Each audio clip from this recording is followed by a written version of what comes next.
വയനാട് സുൽത്താൻ ബത്തേരിയിൽ അമ്മമാർക്കും കുട്ടികൾക്കുമായി നിർമ്മിച്ച ജില്ലാ മാതൃശിശു സംരക്ഷണ കേന്ദ്രം 1 വർഷമായിട്ടും പ്രവർത്തനം തുടങ്ങിയിട്ടില്ല. എല്ലാ സംവിധാനങ്ങളും ഒരുക്കിയിട്ടും ജീവനക്കാരെ നിയമിക്കാത്തതാണ് പ്രവർത്തനം തുടങ്ങാൻ തടസ്സം. 25 കോടി രൂപ ചെലവഴിച്ചാണ് താലൂക്ക് ആശുപത്രിയോട് ചേർന്ന് മാതൃശിശു സംരക്ഷണ കേന്ദ്രം നിർമ്മിച്ചത്. 3 ഓപ്പറേഷൻ തിയേറ്ററുകൾ, ലേബർ മുറികൾ, നവജാത ശിശു സംരക്ഷണത്തിനുള്ള പ്രത്യേക യൂണിറ്റ്, 80 കിടക്കകൾ, ഇത്രയും സൗകര്യങ്ങളാണ് മാതൃശിശു സംരക്ഷണ കേന്ദ്രത്തിലുള്ളത്.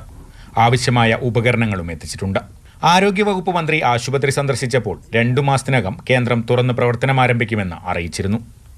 27 ഡോക്ടർമാരുൾപ്പെടെ 123 ജീവനക്കാർക്കായി ആശുപത്രി അധികൃതർ കഴിഞ്ഞ ഒക്ടോബറിൽ ശുപാർശയും നൽകി. എന്നാൽ 1 വർഷമാകാറായിട്ടും ഇക്കാര്യത്തിൽ തീരുമാനമായില്ല.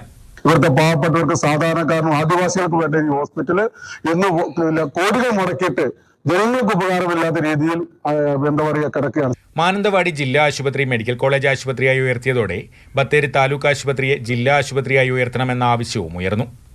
ഇതിനുള്ള പ്രപ്പോസലും ആശുപത്രി അധികൃതരിൽ നിന്ന് സർക്കാർ വാങ്ങിയിട്ടുണ്ട്. ഇക്കാര്യത്തിലും തീരുമാനമൊന്നുമായിട്ടില്ല.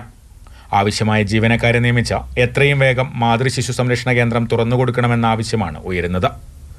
മാതൃഭൂമി ന്യൂസ്, വയനാട്.